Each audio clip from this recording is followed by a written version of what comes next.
Hello সবাইকে, স্বাগতম আমার চ্যানেলে। আমি টিআরবি মামুন। আজকের ভিডিওতে আমি আপনাদের নিয়ে যাব খোরাসান অঞ্চলে, যেখানে ইতিহাস, সংস্কৃতি এবং প্রাকৃতিক সৌন্দর্যে একে অপরকে সঙ্গ দিয়ে চলে। খোরাসান সম্পর্কে আজকে কিছু মজার এবং গুরুত্বপূর্ণ তথ্য শেয়ার করব। খোরাসান, যেটি আধুনিক ইরান, আফগানিস্তান, তুর্কমেনিস্তান এবং কিছু অংশে মধ্য এশিয়া দিয়ে গঠিত, একসময় ছিল ইসলামিক সাম্রাজ্যের এক গুরুত্বপূর্ণ অংশ। আজও এর ইতিহাস, সংস্কৃতি এবং দর্শনীয় স্থানগুলো আমাদের জন্য বিশাল এক ঐতিহ্য রেখে গেছে।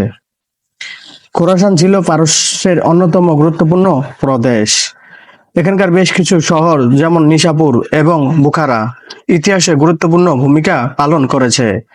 খোরাসান থেকেই বহু বিখ্যাত ইসলামী চিন্তাবিদ ও কবি জন্মগ্রহণ করেছেন, যেমন রুমি, যিনি আজও বিশ্বের অন্যতম শ্রেষ্ঠ কবি।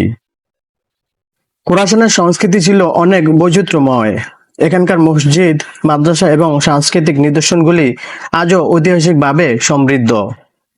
এই অঞ্চলে লোকজন নানা ধর্মের সঙ্গে সম্পর্কিত এবং তাদের মধ্যে একে অপরের প্রতি শ্রদ্ধা ছিল অত্যন্ত দৃঢ়। খোরাসান শুধুমাত্র ইতিহাসের জন্য নয়, এর প্রাকৃতিক সৌন্দর্য একেবারে অপরূপ।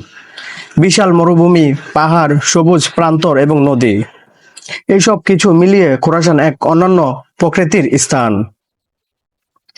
এইসব সৌন্দর্য আজও পর্যটকদের আকর্ষণ করছে।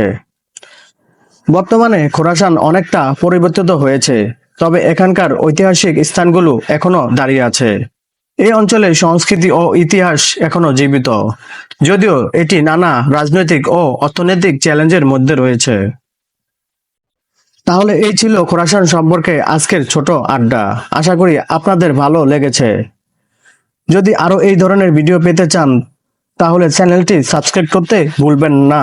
আর ভিডিওটি শেয়ার করুন আপনার বন্ধুদের সঙ্গে। দেখা হবে পরের ভিডিওতে। আল্লাহ হাফেজ। আসসালামু আলাইকুম।